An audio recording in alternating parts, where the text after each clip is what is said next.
There are some must-read books in personal finance that will help you develop good savings and investing habits. And one of them is Robert Kiyosaki's Rich Dad, Poor Dad. It's a must-read if you want to learn about personal finance. Now, I've interviewed Robert 3 times on this podcast, and while I don't agree with many of his views on real estate, and I definitely don't agree on his views that we're heading into an economic Armageddon, I do respect the lessons I've learned from him many, many years ago on personal finance. So today, in this podcast with Mark Creedon, founder of Metropole's Business Accelerator Mastermind, I'd like to share with you, I think it's about 20 lessons that I believe you should understand from his great book, Rich Dad, Poor Dad. And at the end of today's show, I hope you're going to learn a few new things about money and finance, and that I will have reinforced a number of things you already knew. And maybe we can help you escape the vicious cycle of working hard your whole life. So welcome to today's show. Welcome to the Michael Yardney podcast, where twice each week you will learn a number of new ideas regarding success, property investment and money in around 30 minutes. Our show is brought to you by Metropole, who specialise in helping you grow, protect and pass on your wealth through strategic property and wealth advice. Now here's your host, Michael Yardney, Australia's authority in wealth creation through property, who has been voted one of Australia's top 50 most influential thought leaders.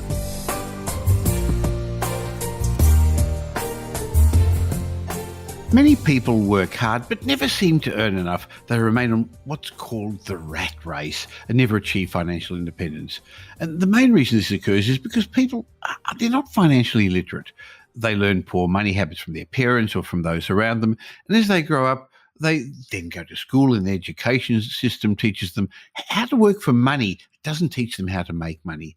Now, in the 1970s, Robert Kiyosaki wrote his best-selling book, Rich Dad, Poor Dad, and he showed his readers a way out of this, a way to get ahead financially.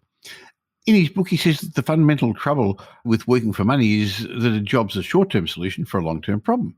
I guess that makes sense. People believe if they get a raise or get a new job, they're finally going to have enough. I guess that's happening at the moment with the Great Resignation as well, or swapping jobs. But that's not really the case. If you know how money works, you can get somewhere. But if you never know how money works, you can never have enough. Money alone won't solve the problems, according to Robert Kiyosaki. It'll actually give people more problems. People seem to be getting themselves into more and more debt. So what's his secret to financial independence? That's what I'm going to discuss in today's podcast with Mark Creedon, founder and CEO of Metropole's Business Accelerator Mastermind.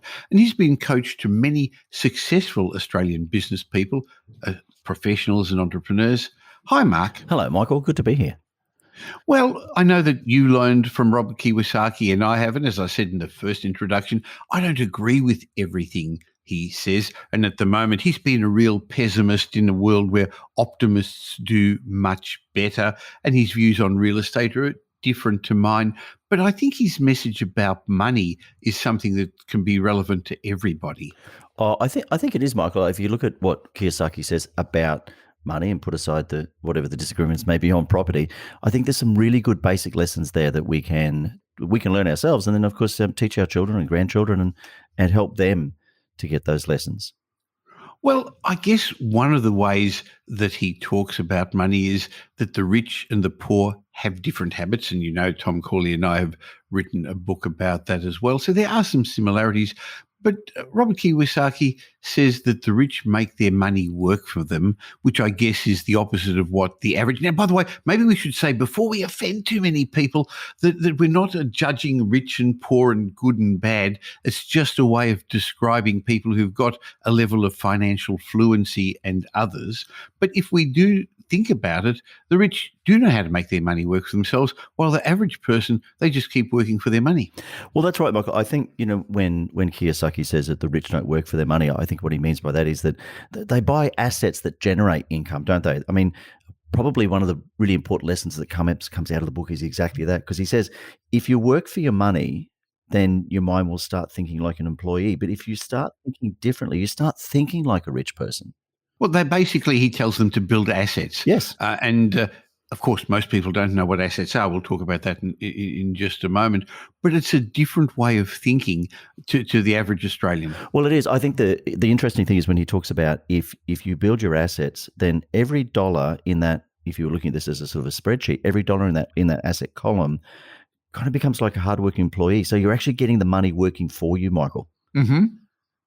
Sure. And the problem is if your money isn't working for you and if your money's not making extra money while you're asleep, you'll never get rich because there's only so many hours you can work in a day, either as an employee or, Mark, I know a lot of people listening to this are business people and professionals, but how often do you see people on the rat race in the business world? Yeah, all the time. And they think that if they can, Michael, we often talk about it's being a bit like on a treadmill. You think you can run faster, but you actually don't get any further ahead. The treadmill just keeps going.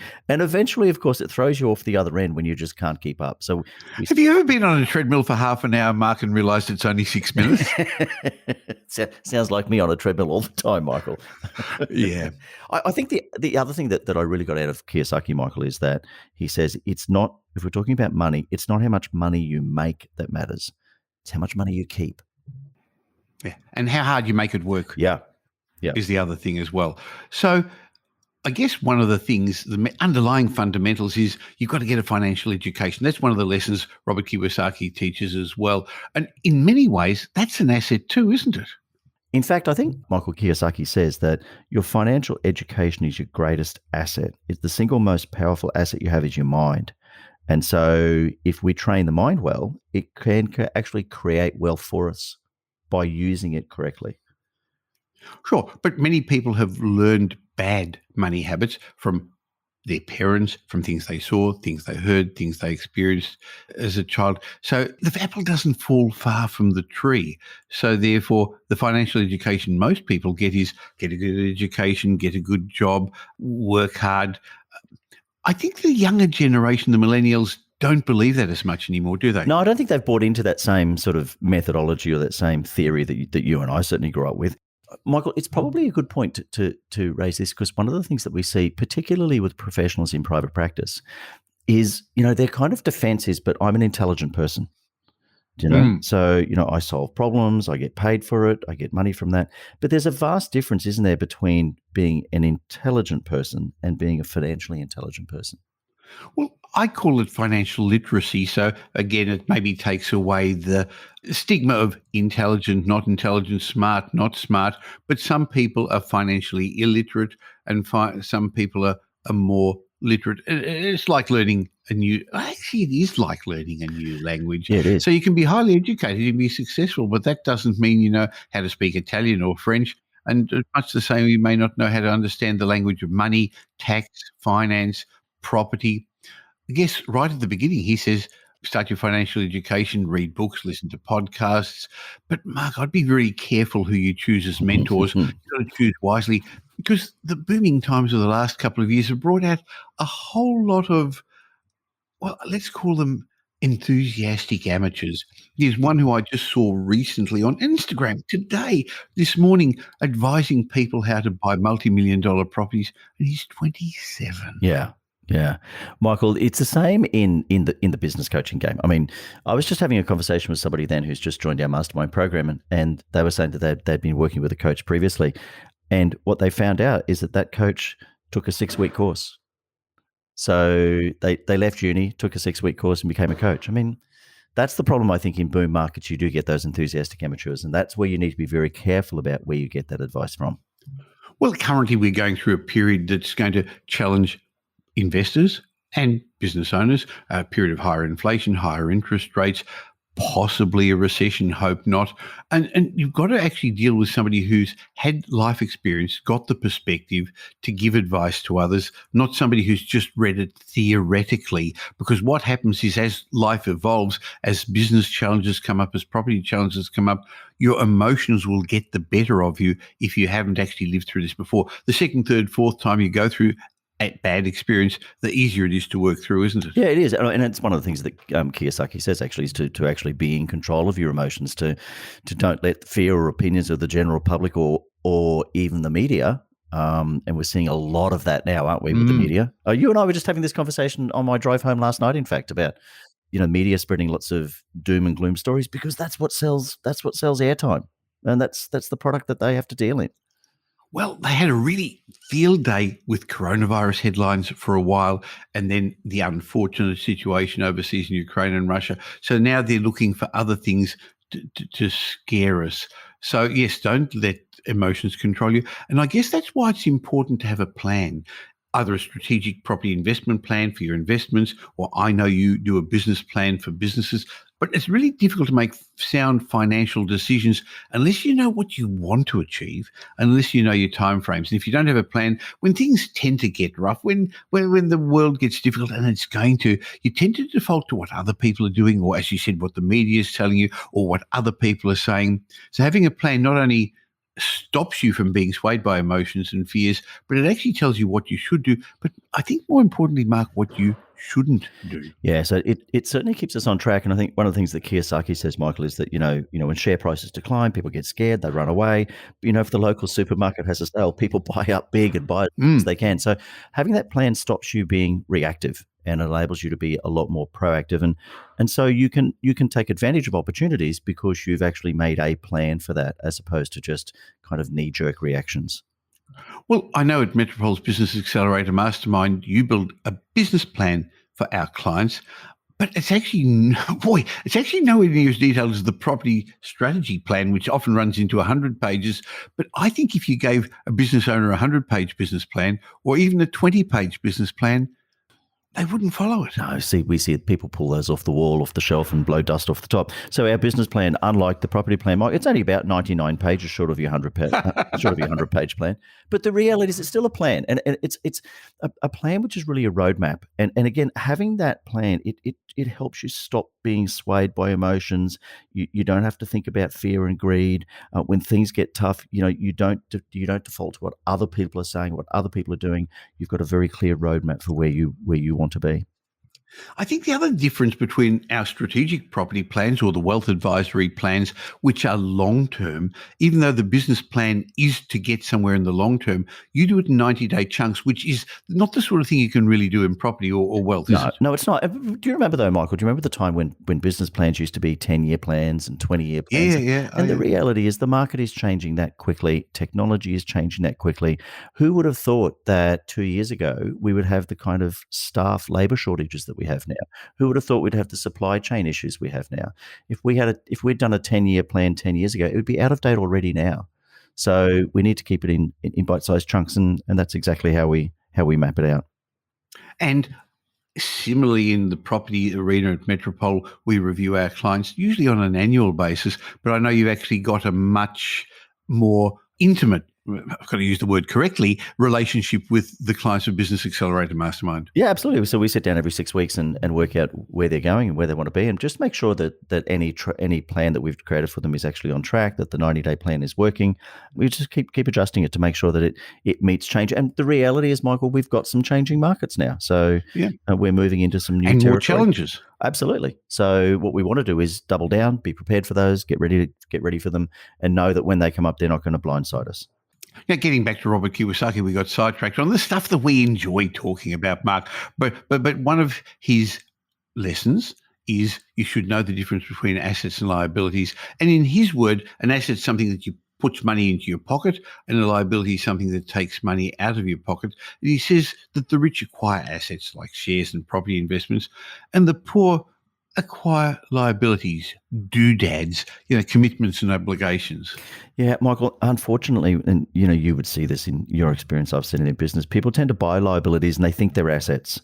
So they buy luxuries first. They buy big cars or big houses, and there's nothing wrong with having nice cars, Michael, is there? No, not even two of them. So, for those who don't know where Michael's bought himself a couple of Bentleys, but there's nothing wrong with that. You've earned that, and you wouldn't have gone and bought two Bentleys, 20 years ago. No. So you've waited till you've invested in your business. I guess delayed gratification is important. Absolutely. So yeah, basically understanding what is an asset and what is a liability, I think is one of the great basic lessons that comes out of Kiyosaki's work. Now, one of the things that I disagree with Robert Kiyosaki is he says your home is not an asset. Now, remember, he's in America where the tax rules are different, and having an asset, in my mind, that grows in value as your home does, and that you can slowly pay off and use to equity to buy other investments, property, shares, whatever. I still see your home as an asset. But the basic fundamental is understand the difference between an asset and a liability. So I think that's a great lesson from him. I think one of the other lessons that comes out of his book is what you should do when you start work initially is work to acquire life skills, not for money. That's not what most young people go into the workforce, though, about. No, they don't. So I think what he's saying is that you actually need to work to learn, as opposed to not working to earn. It's finding a job where you can earn the life skills, because Michael, it's those life skills that's going to generate that long-term wealth for you. Now, isn't it interesting, because we've recently in our Brisbane office employed a young guy who's done exactly that, hasn't he? And he's a fantastic employee. Yeah, he is. And, he presented himself here. At 20, Michael, he's got his own real estate license and essentially turned up and said, I'll do anything. I'm happy to be the office junior. I'll do whatever it takes. I want to learn more. In fact, Michael, the pay that he asked for, I'd be dragged out in the street and hung, drawn and quartered if I paid him that, and rightly so, because he obviously we've paid him the right amount of money, but he wasn't chasing the money. He was chasing the lessons that he could get from the experience here. So the knowledge you're going to get from your job when you start off can provide you with unique skills, can improve you. That's one of the interesting lessons where Robert Kiyosaki talks about it. So he says, early in life, you should learn about accounting, investing, markets, law, sales, marketing, leadership, writing, speaking, negotiating. It doesn't matter which business you're in. If you're wanting to one day become financially independent, you're going to have to invest. And we believe that should be in property. And for that reason, you should understand all those skills. Investment knowledge is really a fantastic asset to get. It's a great life skill. Well, it is, Michael. And the thing about it is, unfortunately, I don't know that it's taught so much in school. I mean, these are the sort of life skills but let's just look at this. Kiyosaki says that it's not taught in school. We just spoke before about professionals in private practice.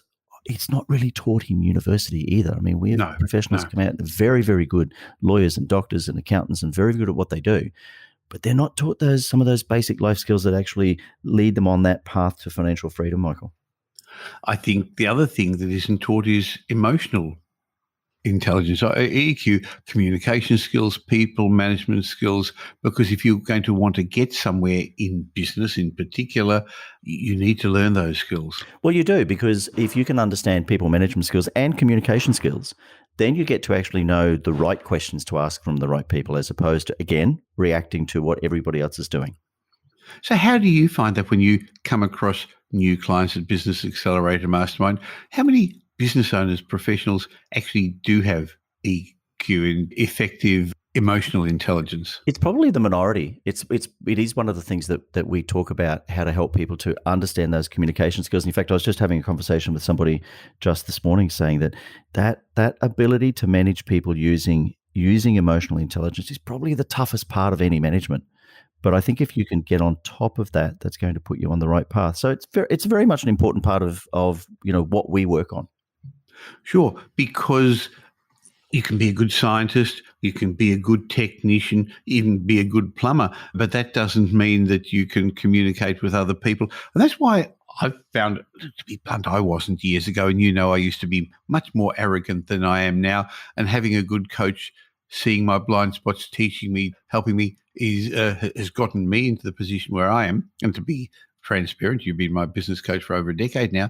But so that's really why it's important to have, in my mind, mentors and coaches and hang around the right people.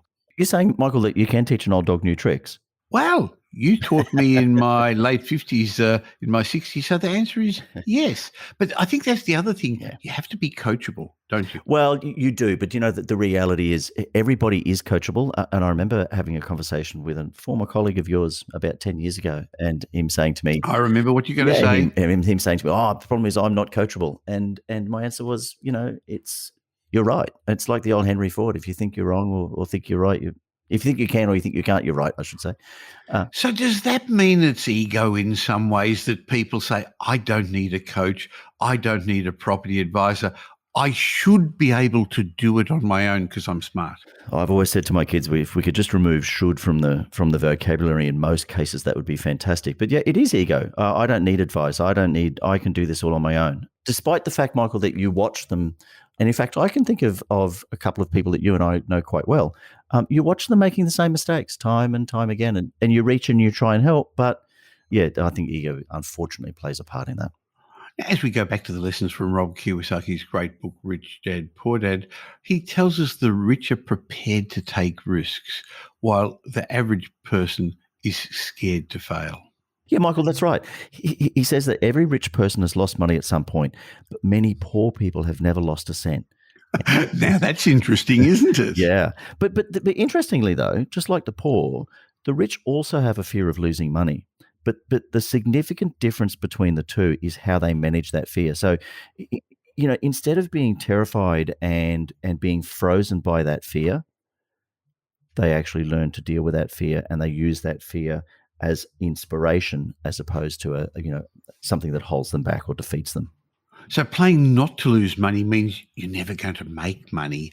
Winning means being unafraid to lose. Robert Kiyosaki teaches us not to be afraid of losing and to be bold enough to admit and learn from your failures. And I've often said on these podcasts, I'm a real success at failure. But he says it's the biggest secret of winners. It's the secret that losers don't know.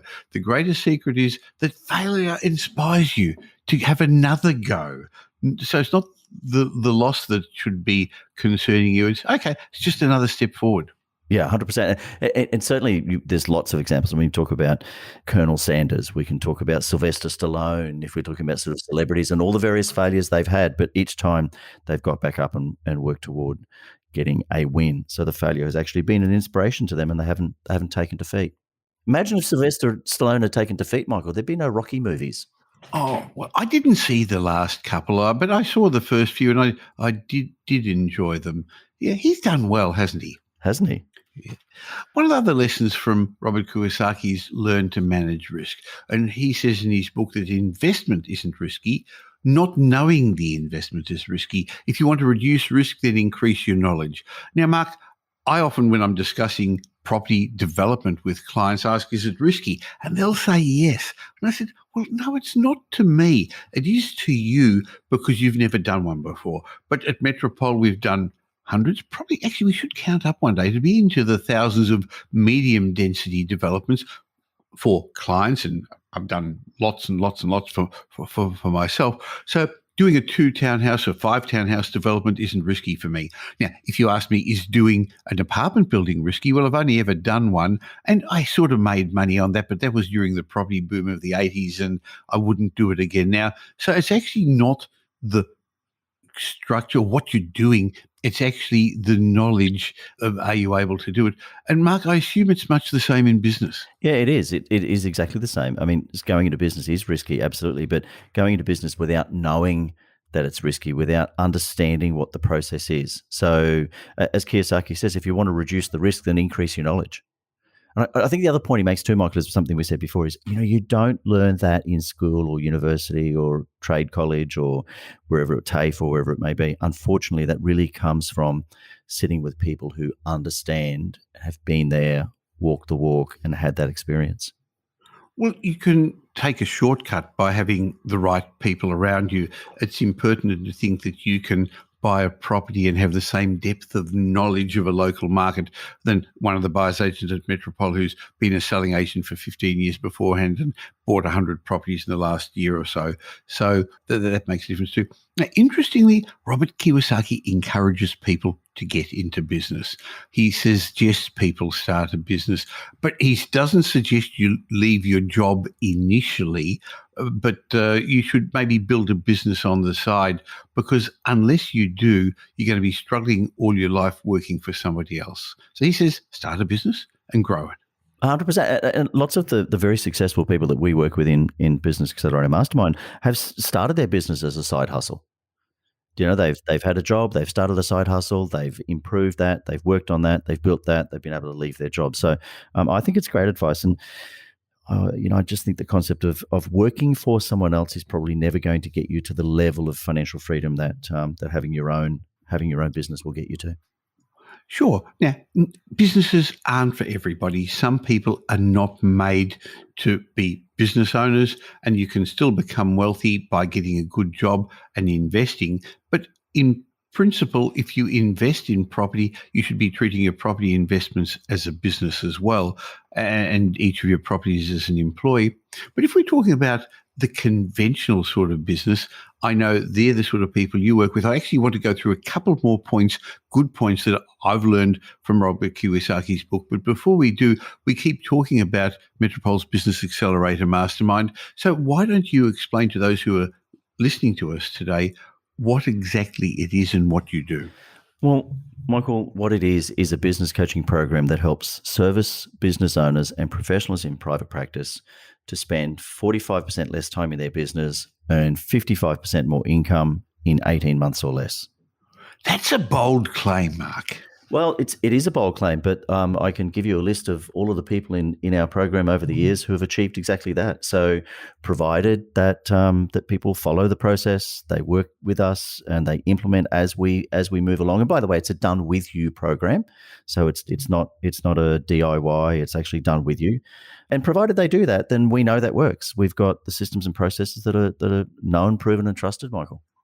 Well, interestingly, you're my business coach, and when I saw how well you were doing things, I referred clients to you. I also allowed you to, or encouraged you to coach other directors in the business and staff in the business. And when I saw how good it was, I wanted to be part of it for a number of years now. You and your wife, Caroline, and I have been business partners in Business Accelerator Mastermind.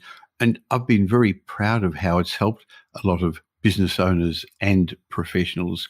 And I know, as you said a moment ago, it's not here's a training program and watch it. You actually have a lot of involvement, as does Caroline, with the clients to make it work.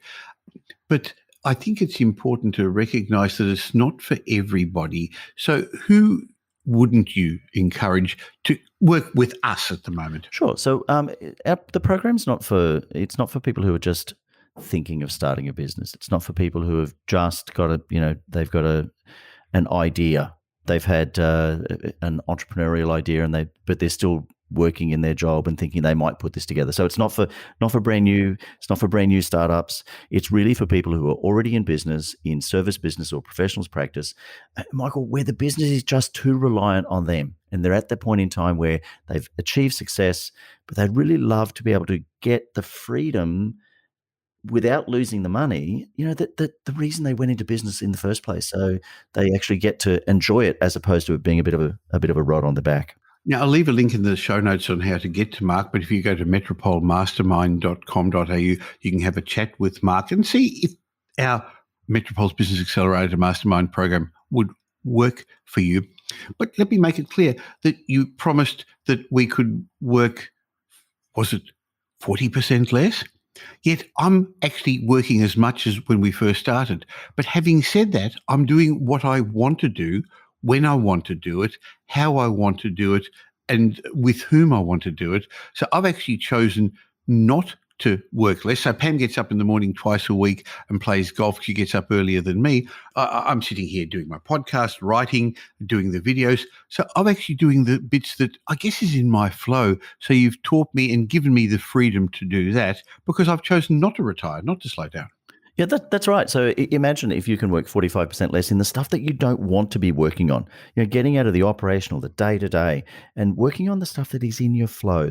What we call in Mastermind, we call your genius. We want to help people to identify what their genius is and spend a whole lot more time in that, but without sacrificing the income that they're getting out of the business.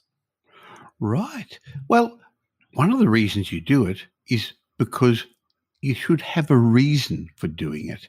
So what Robert Kiyosaki says is everyone wants to be rich, but most of them don't want the struggle, the hassles, the problems of getting rich. So he says you've got to have a clear purpose in mind. Yeah, you do. I mean, you have to know why it is that you're doing. This is so true in I think in life in general. You have to know why it is that you're doing what you're doing. But for many people, I think it's because they don't want to work all their life, or they don't want to have, that they want to have control over how they spend their time. Maybe they want to support their children. They want to give back to the community.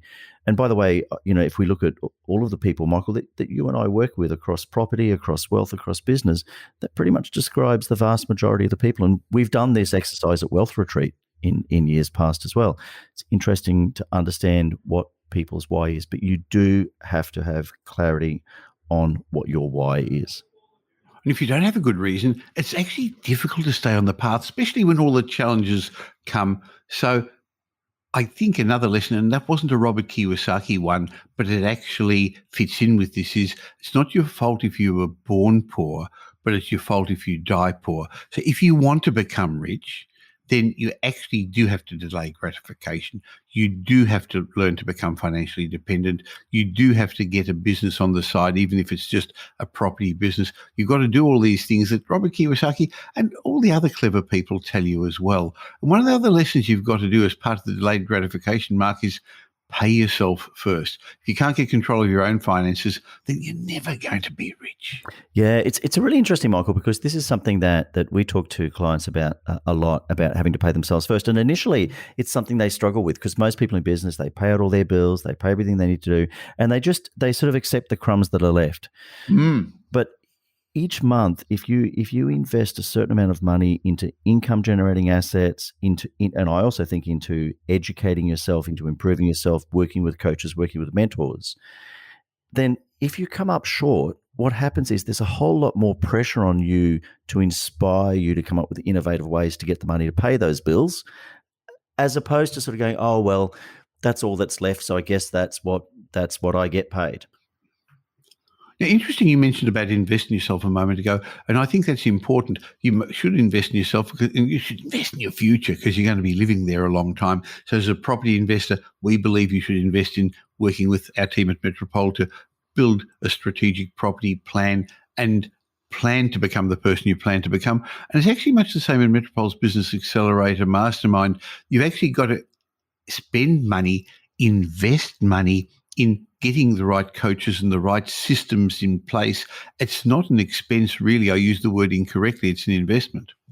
Absolutely, it is, and I think if you make that investment, again, you've got a motivation to achieve what you're looking to achieve, but you've also got that support, you've got that pathway, you've got a roadmap, and I think it's one of the things that we often see people do. And Michael, the reason why they make mistakes is because they're not prepared to actually invest in themselves. And gets back to something we said before about I don't need help, I know it all.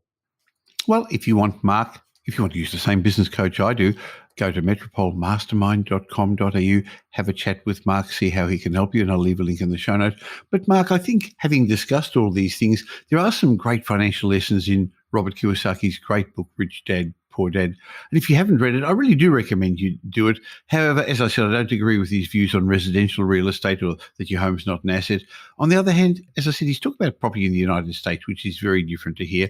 And don't be too scared with his views on Armageddon, but I've actually interviewed him 3 times for this podcast. I had a great video that had, I think, close to 100,000 views on YouTube now. And there's lots of information to gain from him. So you'll find an interesting question that Robert Kiyosaki poses to readers of his book. He says, wealth is a person's ability to survive so many number of days forward. Or if you stop working today, how long could you survive? So my question to you as a listener of Mark and me today is, how long could you survive if you stopped working today? Be honest with yourself. And if it's not long enough to make you comfortable, hey, it's time to do something about it. Thanks for your time today, Mark. It's been a pleasure, Michael. Thank you.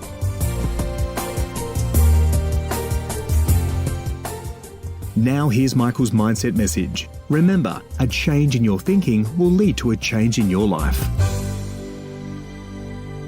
In my mindset message today, I'd like to share with you a provocative quote by the late actor and humanitarian Hugh O'Brien. And when I read it, I actually had to look at it twice because he said, I don't believe all people are born equal. He said, created equal in the eyes of God, yes, but physical and emotional differences, parental guidelines, varying environment, being in the right place at the right time, all these play a role in enhancing or limiting an individual's development. And he's right. He went on to say, but I do believe every man and woman, if given the opportunity and encouragement to recognise their potential, regardless of their background, has got the freedom to choose in our world. Will an individual be a taker or a giver in life?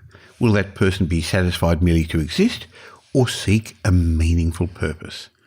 Will he or she dare to dream dreamed the impossible dream, and he finished off by saying, I believe every person is created as the steward of his or her own destiny with great power for a specific purpose, to share with others through service a reverence for life in the spirit of love.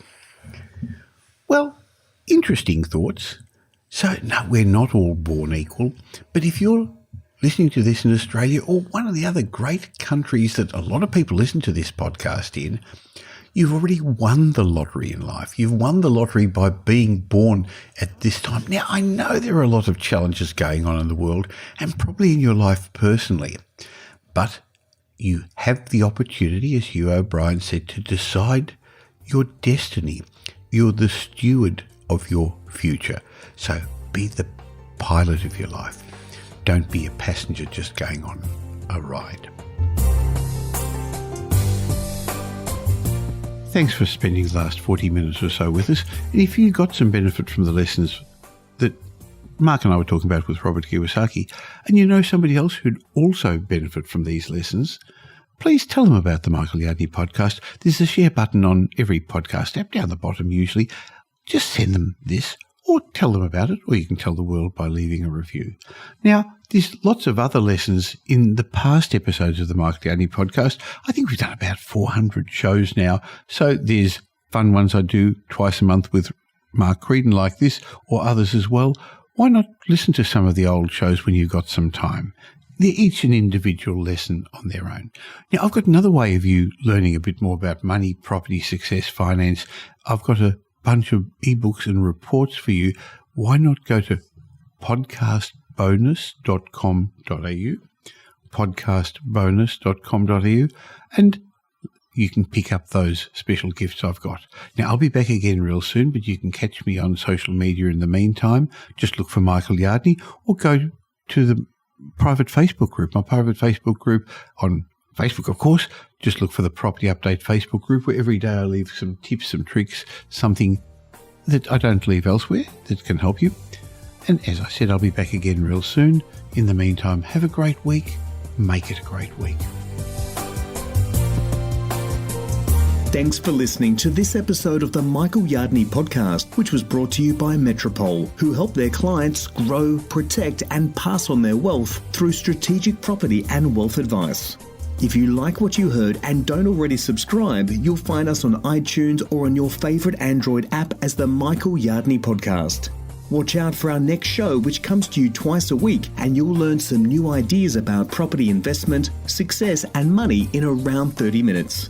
To get more of Michael's thoughts, go across to www.propertyupdate.com.au and sign up for his daily morning briefing, and you'll hear from not only Michael but a group of leading property success and money experts. And just a reminder that the information you heard in this show today is general educational advice and not specific investment advice, as we don't know your personal circumstances. If you're looking for specific advice, why not ask the team at Metropole to help you?